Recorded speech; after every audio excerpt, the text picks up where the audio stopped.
This is Philosophy of the People with just Stefan and no one but Stefan.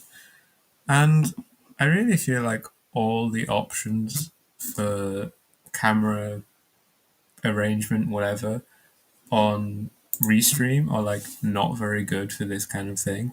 You can have it like this, which, as you might be able to see, wastes probably half the screen. You have it like that, which wastes, I think, even more of the screen. That doesn't, but fortunately, I'm quite horizontal, but PowerPoints are not. That's the same. This doesn't waste any room, but I'm titchy tiny.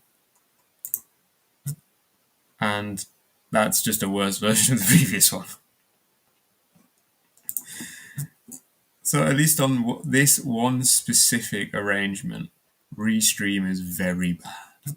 Well, not very bad, whatever, I'm whining necessarily. But today we are going to be talking about Luigi Mangione. Guessing that's how his name is pronounced. We don't talk about him over here in the UK.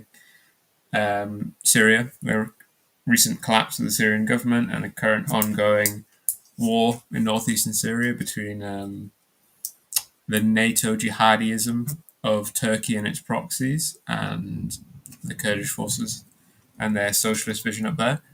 And Keir Starmer and the general decline and collapse of Great Britain and the United Kingdom.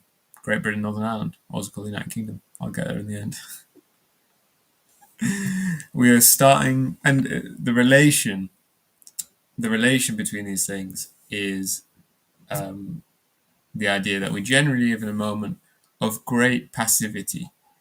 People are super deactivated. And I don't mean like for the past 30 years. I mean in the past, say, 5 or so years, kind of there was an idea that politics had come back, it returned with, Bernie and Corbyn and the revolutions of 2010, the Arab Spring and so on. And now in the 2020s, COVID first kind of stopped everything.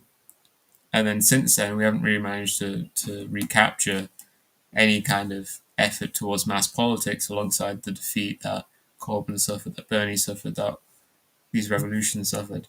And in those circumstances, people will kind of accept and celebrate any alternative which is offered to them, even if that alternative is no good and doesn't get them anywhere, which I think is the case both in the shooting, both in the HTS conquest of Syria, and is the case with Keir Starmer. This is also, I should say, basically will just be me having transformed this article, which I'll now post in chat, into a PowerPoint. But I'll obviously say many words which were not written directly on the PowerPoint because I'm a competent user of this sort of slide-based media.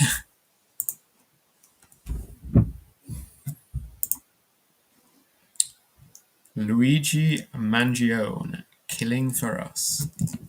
So the Americans, you have a new hero. Some people are saying, he's not polling that well, he's not polling that highly.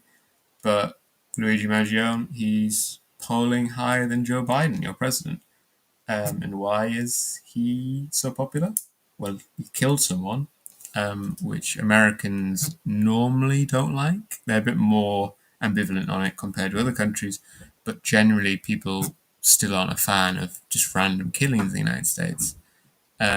Notably in the case of Luigi, he killed efficiently, caused no collateral damage, and for a while got away with it while looking very handsome throughout the whole process. Still remains looking very handsome throughout the whole process now that he's been caught. We can contrast with the Trump shooter, who was ugly, instantly executed, failed to kill Trump, but did kill members of the crowd. But there's one fundamental reason for which Luigi is audited, that's not the right word, applauded by the American public, while the Trump shooter, who I obviously can't even remember the name of, because he was an ugly failure and so on, is who he killed. As it turns out, the American problem with raid shooters, with killers, people who, do public executions based on personal and political grievances, It's not the fact that they shoot. The problem is who they hit.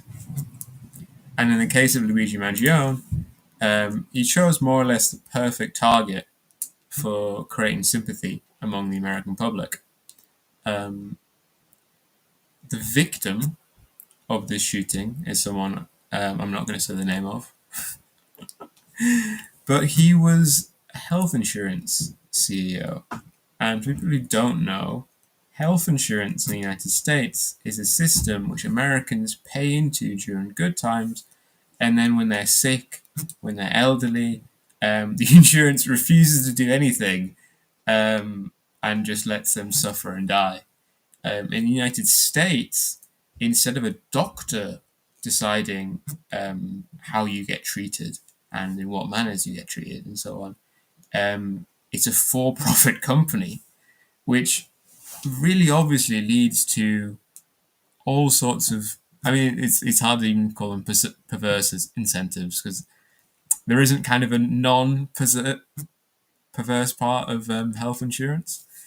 But specifically, this CEO had heroically made profits for his shareholders by tripling the rate of refusal for the elderly and disabled, which is just refusing to treat them for people who don't know, and generally achieving a rate of denial twice that of the national average. And to be clear, this bloke ran the insurance arm of what is actually, I think, America's largest company, certainly the largest health company, multi-$100 billion company.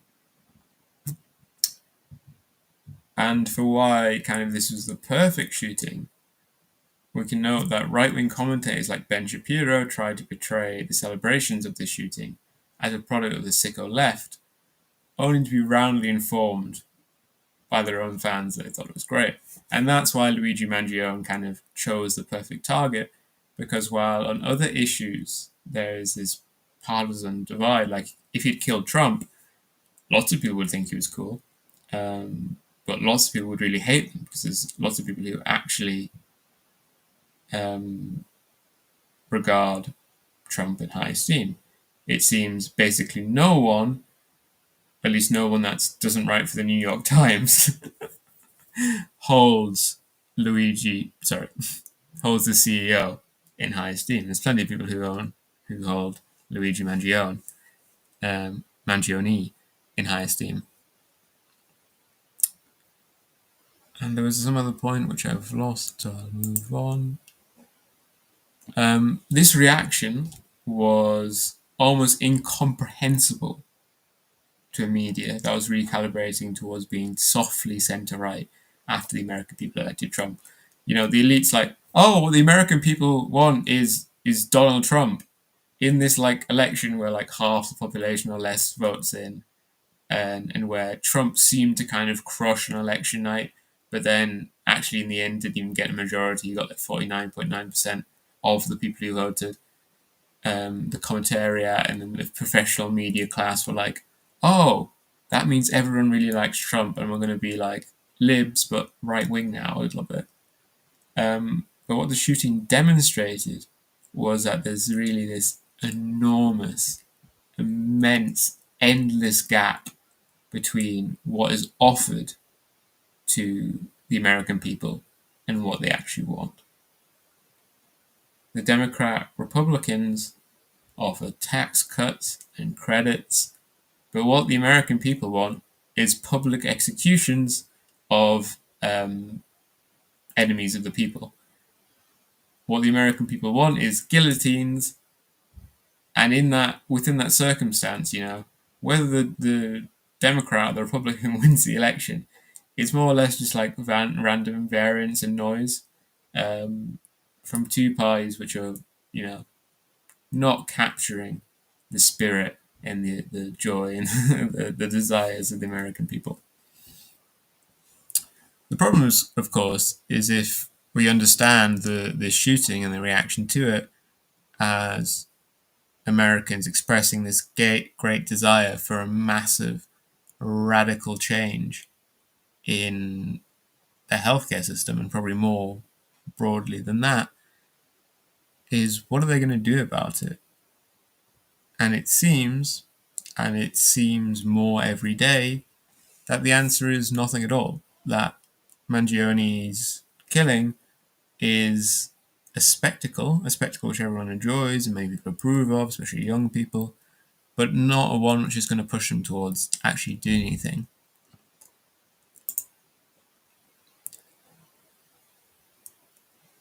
If this shooting is the first major blow in the struggle for healthcare in the United States since the crushing of the Bernie Bros, then all the worst for that struggle. Even if the shooting led to a series of copycat shootings, which so far there's no sign of that, and I think it, like,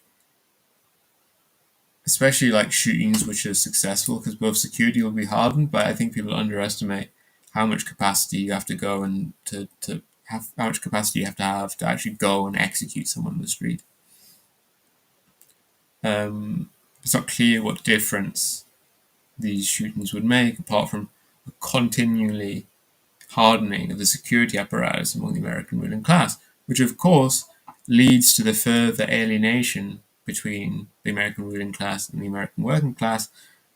But again, just having this sharp, violent alienation and hate and disgust going one way or going both ways doesn't actually do anything to change things. The shooting would matter if it jump-started a popular movement, but there's no sign at all that that is the case. And even outside the court, like, there aren't that many of his fans. Like, there are, the people will go and like enjoy the spectacle and so on, but ultimately it barely even goes very far there. Like, compared to his online fandom and the fact that he's actually like +5 among young people in national polls, isn't represented on the streets, or even kind of like within union halls, or like these extinct dinosaur systems by which the working class used to express its power. And I think the shooting in some way actually kind of relieves Americans from having to do anything about their healthcare situation, and allows them, instead of acting, to be drawn into fantasy.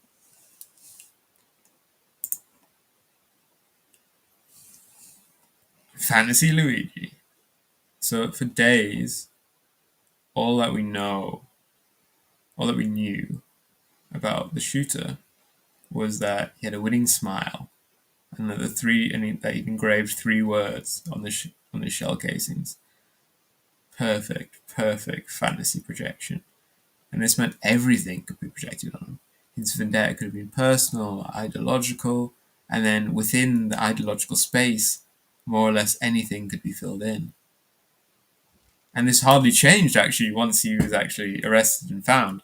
Because I remember as soon as he was caught, I went onto his Goodreads before it was all deleted and whatever, which is a bit of a bizarre thing. Like, what is the actual justification behind these big social media companies deleting the social media of these guys?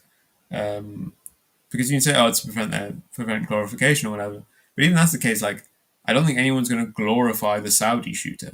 The Saudi, not shooter, the Saudi Christmas market attacker in Germany. I mean, people are saying that they deleted his social media just so they could cover up that he was like he was not quite a Zionist, but anti-Muslim and anti-Arabism. But yeah, it does seem just. But they do, and the point is, they do that for everyone. It doesn't matter if people are likely to like them or hate them, or whatever. Just it all gets deleted. But yeah, I went on his Goodreads. It was really like just I looked in there and I was like, oh, he's just such shockingly kind of centrist guy.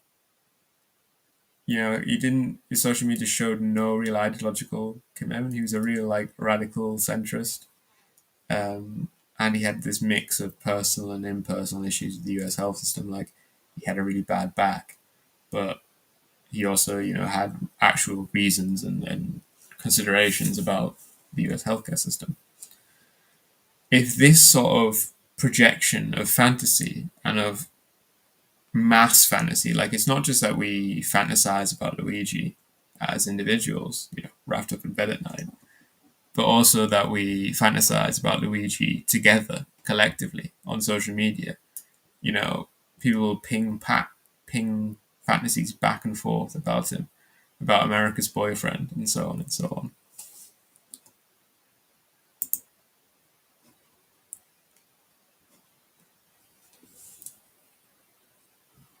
Our apolitical moment. We live in a moment in which so many despise the present order, but are also entirely disorganized and demoralized in any effort to change it. We wait around and often welcome events that seem like they could bring a close to the present moment, regardless of their character. This is something I've talked about before on here, where, we're all horny for the apocalypse. And it's basically the same thing going on with Luigi. We're all we all think, nothing ever happens. But then when something does happen, or something which has the image of something happening, something which has a character as if we would expect, like, out of movies or whatever, like as in COVID was understood as like a global plague as if it was out of 28 days later. Or the Russian invasion of Ukraine was understood as like this apocalyptic Cold War style confrontation, which would bring about a total end to the circumstances we live in, which obviously it didn't, and it didn't. Neither of them did these things. Rather, everything stayed the same, but just became worse. This is the inclination that led to the celebration of the New York shooter, the election of Keir Starmer, and HTS Hatir al-Sham, overrunning most of Syria in a fortnight.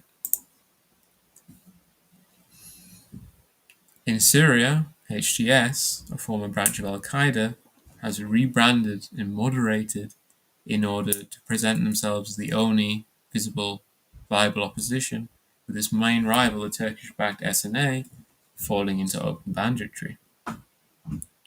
In late November, they launched what was meant to be a minor offensive, but straining beneath the pressure of a kleptocratic regime, years of sanctions, salary cuts, demobilization, and their allies distracted all week, the Syrian army simply ceased to exist and faced this assault, and HTS managed to walk into Damascus.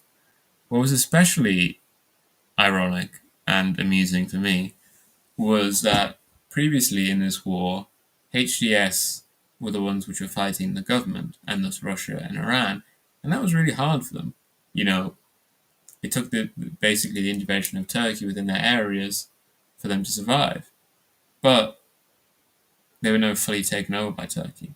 While the SNA is, like, they get their orders directly from Ankara, and, are very loyal and dutiful to them as long as Turkey tolerates their complete criminal banditry in northern Syria, especially in the Kurdish areas they've conquered.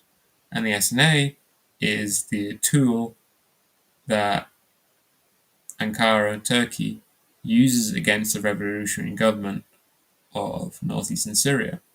And that was previously a relatively easy fight. Because, the EPG, the SDF don't have an air force or anything like this. Turkey can just bomb, and then when the Americans have decided not to pay attention for a while, and then the SNA can run it afterwards. But this all changed with the collapse of the Syrian government. HTS attacked the government collapsed. The SNA attacked the EPG and the SDF, and they didn't collapse. And so HTS got to run into Damascus while the SNA got basically fuck all. But what I want to discuss here is what happened among the civilian population during this offensive, or rather, what didn't happen.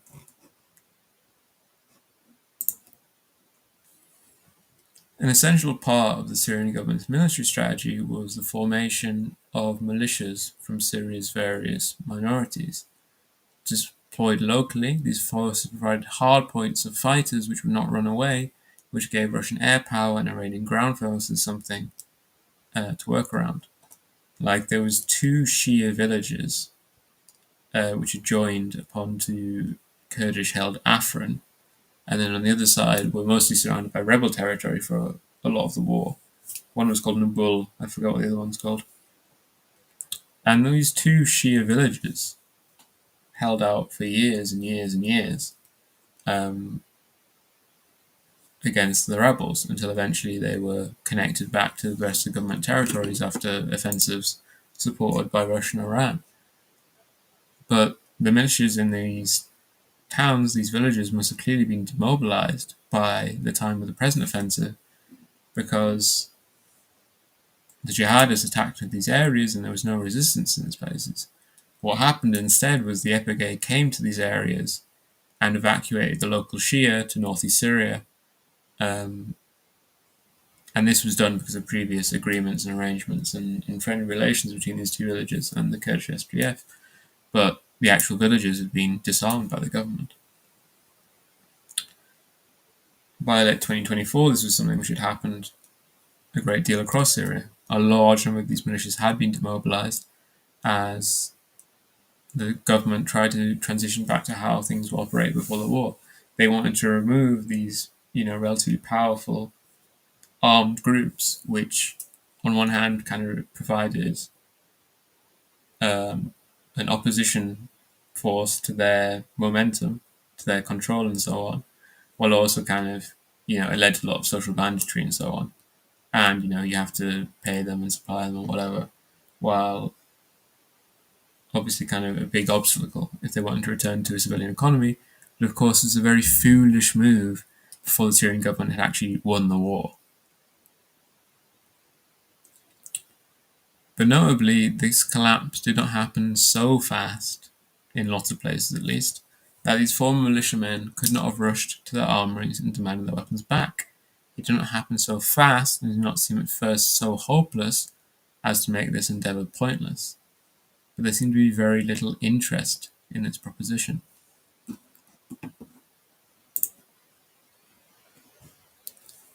HDS hammered home throughout the offensive that they would not commit to sectarian massacres. When they appeared to keep their word during the offensive, this proved enough for Syria's minorities to accept the oncoming offensive passively, or to reject it passively, as to mean they fled before the encroaching armies instead of taking up military resistance. But HDS was also not really welcome as liberators. When they knocked over a statue of Bashar's dad, the previous ruler of Syria, in Hama, only a few dozen people even turned up to witness the event. And you could say like, oh, they were afraid of Russian air power. And one day, the day after Assad fell, people did rush into the streets. There were enormous protests, enormous celebrations. But this only happened at a point where everything was already decided by the military factions. It was to celebrate a future that had been imposed upon them rather than one they had decided. I think it was it last? No, not this Friday, but the Friday gone. People were like, oh, there's going to be a massive thing, like after Friday prayers, people are going to come out and it's going to be this huge thing. And it wasn't. People didn't really come out in the streets. Like now, protests are starting to happen, small things, like there was the women's rights and kind of secularism protest in Damascus, which saw a few hundred people turned up. But what's happening more is this sort of demonstration where you get you and your guys lined up behind you, and depending on the situation, you might all have guns or whatever, and you declare like something intolerable is happening. So, like Alawites in Syria, who were the kind of minority that Assad came from, and now they're kind of in a worse off position than they were before, are making kind of declarations demanding that HTS stop various violations against them. People in Aleppo are are lining up and kind of demanding that HTS return various women prisoners that have been detained. And then actually there was women's protest actually trying to get the men returned. I don't really know why it was done in that specific order, but maybe culturally that's the correct way to do it there. Um, I mean, notably, these are not celebrations of the revolution either. These are protests against HTS. But regardless, they're not very big. I think things will slowly, gradually kick off, but kind of only because the Syrian people were forced into this. And to be clear, like this is not like a moral critique of the failing of the Syrian people, but rather I'm trying to demonstrate a general global phenomenon that's going on. There was one place that was filled with people doing the offensive, and that was the Kurdish neighborhoods in Aleppo, where people rushed into the streets to kind of defy and reject the oncoming jihadi offensive. The streets were absolutely thronged and full.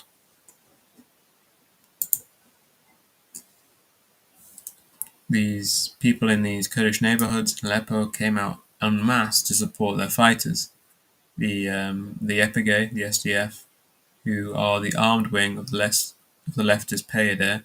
I should stop saying the acronyms in Kurdish and just say them in English. The YPG and the PYD that govern much of northeastern Syria. With its secular, feminist, and communalist politics, it's a genuine alternative to Islamism. However, due to inheriting these politics from the global left, and more specifically the Kurdish freedom movement, it's entangled in a conflict with NATO's second largest military, Turkey. This army, this military, has for years engaged in a slow-motion depopulation of Rojava through brutal drone war on civilian objects, and has launched, in the past, 2 large military operations, and is now seeming to be launching a third, unless America fights hard enough to make sure they won't, which is, it feels pretty 50-50. Especially since Trump probably won't be very interested, though there are various ghouls in the Republican Party who want Rojava to survive. What's been happening recently is the PYD has basically made an open declaration in favour of people's war and has declared like mass mobilization throughout northeastern Syria.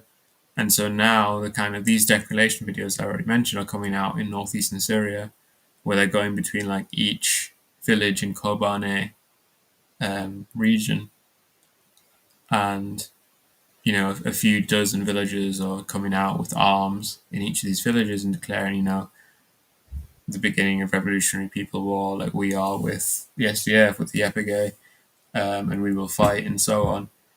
But obviously this is not a circumstance a revolution wants to be. Less you can activate all these factions. I smell a lot of burning.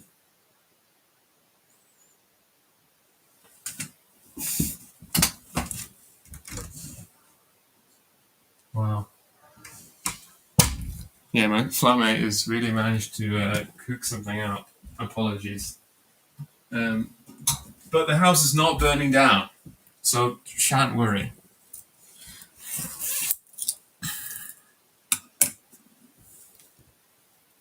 But I bring this up to demonstrate what happens when a genuine popular movement does emerge. The forces of reaction line up to smash them. We got the shooter because they smashed Bernie, and finally we got Keir Starmer because they smashed Corbyn. Soon says smelling burning toast. Yeah, I mean, I hope if I did collapse, someone on stream would call an ambulance for me. Though the thing is, I guess none of you know where I live. Well, Fakey13 does. New Labour. I don't know if that spinny circle is visible for anyone else. Okay, it's gone now. If Jelani wants to see his future, you need look no further than Keir Starmer. Gifted a supermajority by the British people, which is a third of the vote, due to the Tories doing even worse, Keir Starmer and the Labour Party, only a few months later, found themselves third in the polls with a minus 40% approval rating. I think since I've said that, it's even worse. I think it's about minus 50 now. Thank you, Fakey. I mean, I think an ambulance arriving and like dragging me out of the room would be even more content because, the stream would keep going. They would see it all. Keir Starmer's government neither committed to the austerity that would be needed to finally sink this benighted and decaying island beneath the sea, nor the radical investment that would be required to save it. Where I live, we have a flyover, a motorway flyover. I don't know what the American word is for that sort of thing, but I suppose you can imagine it's a road which flies over another in the sense of being above it. That was closed because it's decaying, but also now, I learned today, the metro is also closed, our underground system, because the underground line is clearly not sufficiently underground, or maybe on that bit, actually, Bygate's Stadium is above ground. But anyway, the metro system, if the flyover collapsed, it would collapse and destroy the metro system. So not only is this road closed, so is probably about a third of our local underground system, as part of this decaying, horrible island. The government announced cuts to winter fuel allowance, which is a provision given to old people in winter. It wasn't means tested. Now it is, and that's meant to save some small amounts of money, but they could actually lose it depending how it goes. But regardless, one way or another, all the cuts that Labour made, I think they're about 2 to 3 billion, are dwarfed by the spending on our absolutely dysfunctional asylum system. I don't know if the US has a formal category of asylum seekers or they just register them all as refugees. But anyway, in the United Kingdom, we have an incredible, brilliant asylum system. This works by people come into Britain claiming asylum, claiming refugee status, and we don't give them asylum, which would mean they would be allowed to work and live normal lives and so on, nor do we deport them. Instead, we keep them in hotels and working class communities where they're not allowed to work and where they get £9 a week from the government, and they just kind of wander around towns just fucking about and upsetting the locals and so on, in a system profoundly formatted to promote mutual hate among the people who live in Britain. And all that system costs about 8 billion a year, most of which is going into the hands of scummy hotel owners. It's truly brilliant.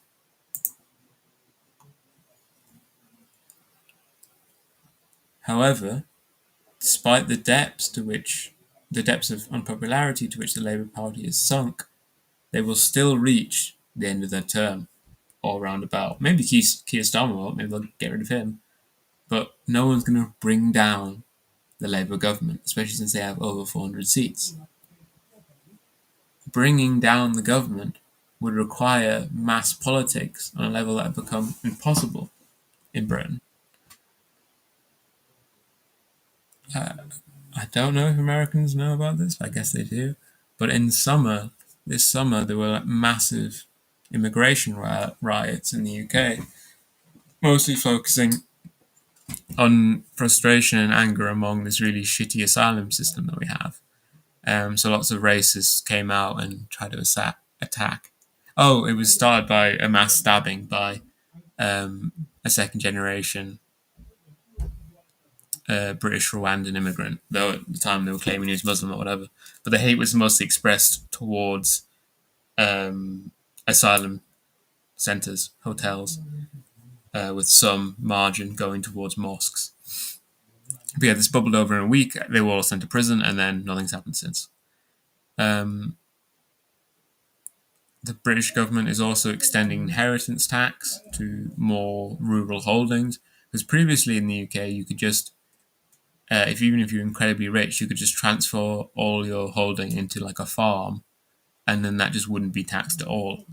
And so the farmers, in their petty bourgeois nature, have come out to protest that, and they claimed that they would block every road in Britain, or block every road in London, or block every major road or something with their tracks and so on. And of course, that didn't happen. What happened was they turned up in central London and walked around for a bit, and then they went home. The most exciting thing that could happen politically in Britain is that maybe next time Farage's mob might come into power instead of the Tories. If you want anything more, you'll be disappointed. Brief bacchanals where the populace comes out into the streets, like during the BLM protest, will continue to happen. Until then, until they are led by an organised association of working people, there will never be something any more than bacchanals. Starmer's losing in the polls for the same reason the Tories were losing the polls, because the country's really shit and getting worse in like a really obvious way, and no one shows any will to do anything radical to change it. Like Starmer's doing like centrism, and it's like we desperately don't need centrism, we desperately need something radical, and there isn't even a pretense that he's going to do anything radical.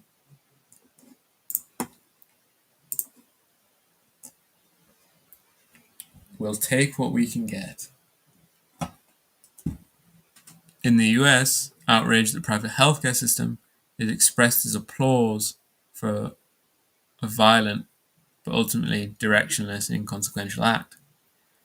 In Syria, years of war have meant the population is too fatigued to resist the encroachment of HTS, even as its rule exchanged one form of authoritarianism for another.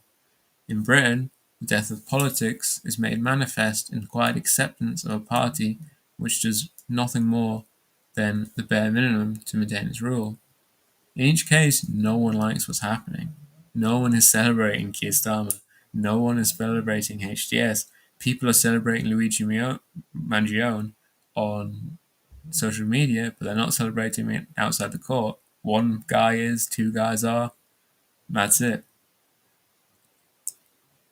The response varies between a brief murmur of triumph, a momentary rush to the streets, or sighs of disdain. Even these flawed alternatives will one day be subject to the same passive cynicism the current things are. The degree and rapidity by which the British public have found the same attitude to Keir Starmer as they found for Rishi Sunak is kind of incredible, but the one thing it's good for is my thesis.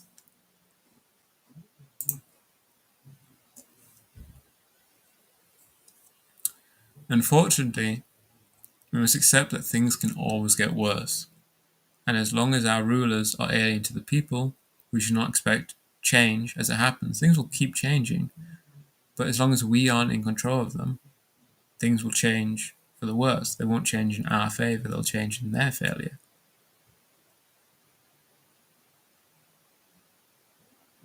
There's one solution to the doldrums that ordinary people have found themselves in, and it's the same solution that's been available for a century and a half: a communist party. Most politics in the West and most of the rest of the world may seem entirely implausible in our present moment, but it's our only chance. Woo, I'm done. Fucking put some questions in the chat or not, and once I run out of things to respond to, I'll just say I'll knock off. We're at 40 minutes, I did alright. Why don't Labour just change the policy? Because they're not interested in doing it. I mean, the other thing that Kevin says is, can't they just do that with a simple majority? Okay. Talking specifically about the asylum seeker situation. I mean, they are trying to change it. For instance, they've declared more money for lawyers to go to immigration cases so that the asylum system can actually process asylum claims. Incredibly. Imagine that. Fucking imagine that. But it's not a lot of money. It's not a radical change. It's not a decisive way to mean that now. Like, why should an asylum claim take anything more than like a month to finish, in any case, in any circumstance? Like, it would probably cost a lot of money in legal stuff to get that quick, but we're spending billions and billions and billions on housing people that aren't allowed to work. It's like the most clear drainage of the economy possible. And of course, furthers what is increasingly the largest part of the British economy, which is the black market and grey work and all this shit. Um, so they declare this, this paltry extra sum for more lawyers. But then, of course, people fucking hate that, right? They're like, oh, they're giving more money to lefty lawyers so that they can help asylum seekers get into the country illegitimately. And people are right to hate this system. It's a terrible system. It's a terrible system which doesn't work. And while people might not hate it for the right reasons, they're right to hate it. And the change of increasing lawyer funding or whatever else is just not enough to change anything.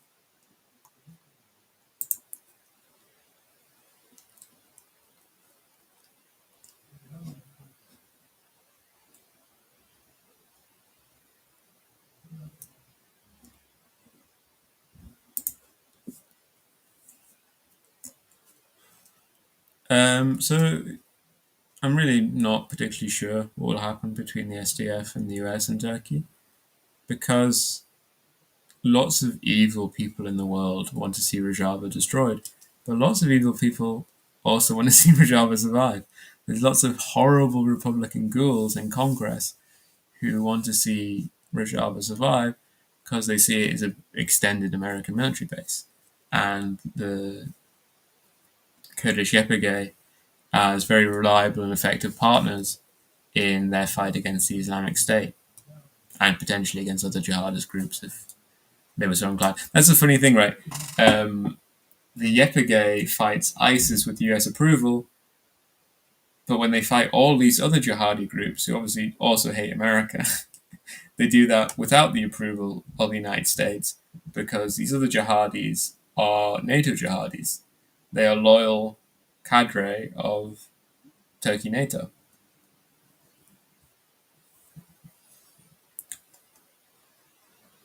So yeah, and basically it could go either way. It's not very useful political analysis, but there's drivers going both ways. Um, I feel like Trump is going to be less inclined to like pull troops out of places, um, because it went bad for Biden with Afghanistan, and it went bad when he tried to do the same thing with Rojava. And the US has like massively increased troop numbers in Rojava. They increased them from 900 to 2,000 a few days ago. But then even more reinforcements are moving in now. And apparently they're moving stuff out of the southern areas at SDF control, and moving them up nearer the confrontation line with Turkey. So yeah, it could go either way. At the moment, I think things will survive. Because obviously there's another thing where to let diplomacy works, you need to be militarily effective, because you need to hold back the forces that are opposed to you for long enough for democracy to work, because democracy takes a while. Not democracy, diplomacy. Yeah, I guess also democracy takes a while to work. So like the bills which would sanction Turkey if they continue to attack Rojava, which would be proposed in the US Congress, will also take a while. Um, but obviously where Turkey is aiming their attacks is around Kobane. And this is kind of one of the most activated regions for YPG SDF. And if they attack Kobani city directly, then the resistance would last for a while there, and would be kind of very media attractive because it was obviously the place where Islamic State were first defeated. If you mean what kind of employment could they get right now as asylum seekers, they legally can't be employed at all, but of course they can be employed by drug dealers to do various jobs, and they can be active in the grey market, of mostly around well, there's the grey market kind of restaurants and takeaway, but increasingly these days around apps, Deliveroo, so like food delivery apps, um, like food as in like shopping, like not restaurant and takeaway, but like you make the fucking go to fucking Tesco and buy food for you because you're a lazy fucking bastard. Um, or as the woke people say on Twitter, it's a completely essential service for disabled people who obviously before fucking delivery apps came along just all starved to death. Um, these apps, as well as kind of restaurant workers, the main grey economy, but there's also like a massive, drug dealing is like the number one employee in the United Kingdom.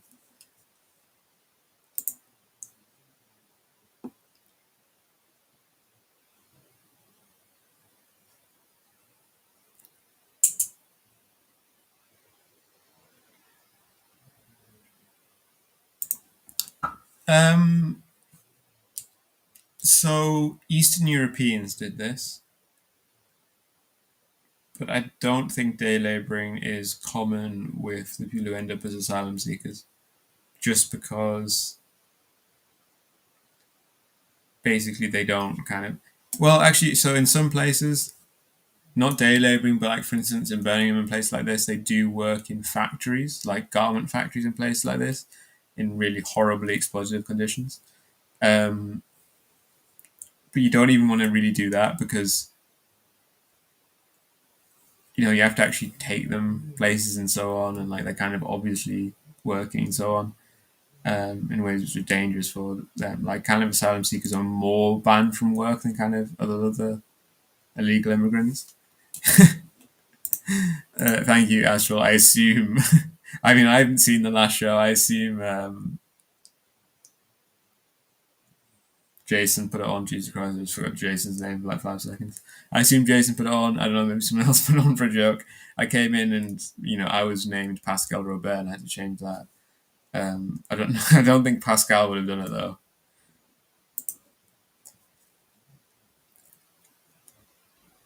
I hadn't really thought about the day labourer situation in the UK and how it relates to immigrant groups. But I feel like you still don't really see kind of Middle Eastern and South Asian new immigrants on building sites. I feel like it's still quite a white white employ is day labouring in that kingdom. I should think about it more though. Maybe it's changed these days. Maybe because I might just be talking about what was true when I was young. Um, wasn't you? I believe you, Astral. As opposed to what's actually the case these days. Um, I won't be doing a show next week because I'll be busy with Christmas. I'll be busy drinking alcohol. And Ben will be back on the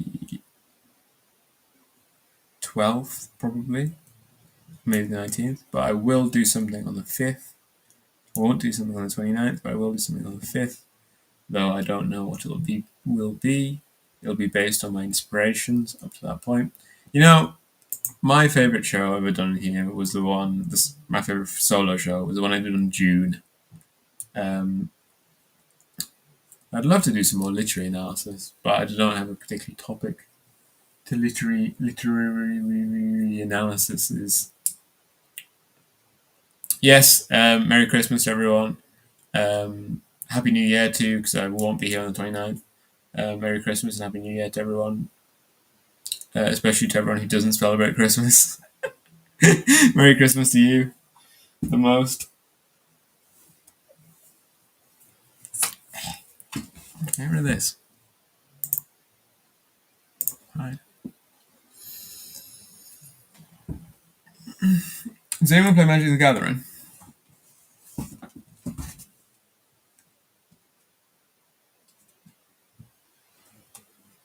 Because if anyone does play Magic the Gathering, I'd like them to be very impressed with my 1997 World Championship Seattle gold-barded land cards. signed gold bordered land cards, which I got off the amazing eBay auctions for a tenth of their street price, you may say. Yay! No one else can see because he's posting in Twitch chat, but someone's very impressed.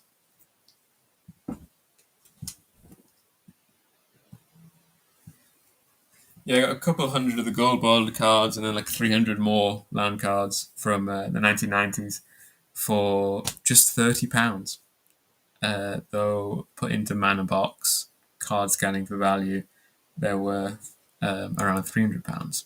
So that was my greatest coup on eBay yet.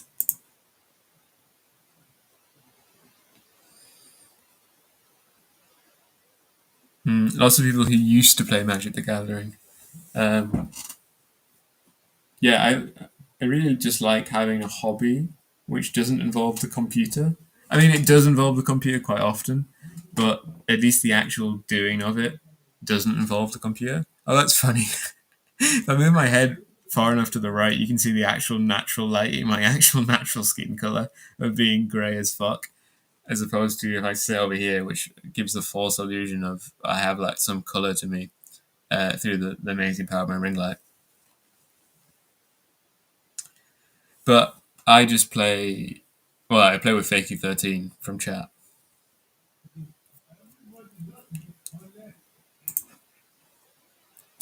Yeah, it's interesting. Like, it's only alpha and beta where like the prices of the cards have been massively inflated by the fact they're very old. You can get revised stuff for very cheap still, unlimited stuff very cheap, even though they're like 30 years old and are physically identical almost to the alpha and beta cards. Well, you pay money to physically get the cards because, even these days, we don't actually live in full communism, so we can't physically get things without money unless you have quick fingers. um, so you pay your money, but then you don't pay to play. Normally, you don't even pay to play. Well, sometimes you pay to play in stores, but mostly you don't.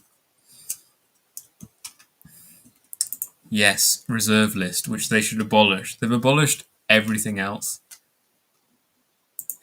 Is it like an NTF? No, it's a physical. It's a physical object. I know this might be hard to convince people over stream, but look, like, I promise you, they're real physical items.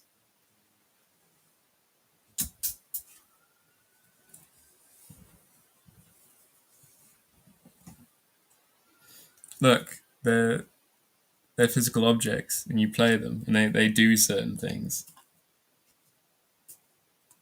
Like, it's a pig who kills you.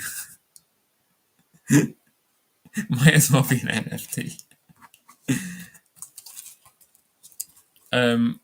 Soon, me and Fakey play together by me walking over to his house. Yeah, yes, exactly. Which is kind of crazy that you can't play a game with baseball cards. It's like top trumps. Yeah, it's like if baseball cards were top trumps and you could play them against each other.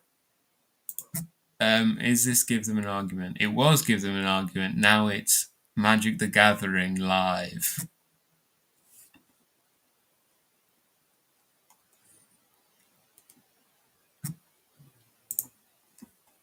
They are quite fungible, as Nathan constantly warns me about. That by keeping them on my windowsill, they'll expire and destroy. Yeah, I hadn't really thought about it until now, but yeah, you can't play a game of baseball cards, can you? They're like, I guess you could play top trumps with them. I mean, no, but they don't even have stats on them, do they? They're just a guy. They're just a guy who stands there with a name, and it's a picture of him. It's just a picture of a real man on a card. Yeah, instead of playing Magic the Gathering for Christmas, we should just play Top Trumps with each other. Yeah, you need to do it. Though, yeah, I mean, we could do a complete filler episode on the 29th where I don't have to prepare anything because we're just playing cards. Um, I would accept that, and I think so would Jason and Ben because otherwise there's not going to be anything on the channel.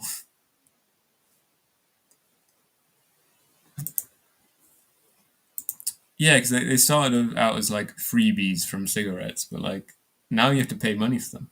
I guess actually it's the same with football stickers in the UK, right? They don't do anything. I don't think they have stats on them.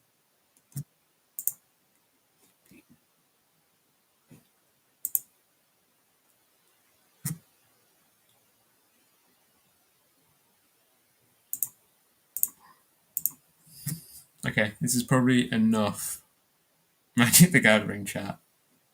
So I will turn off the stream.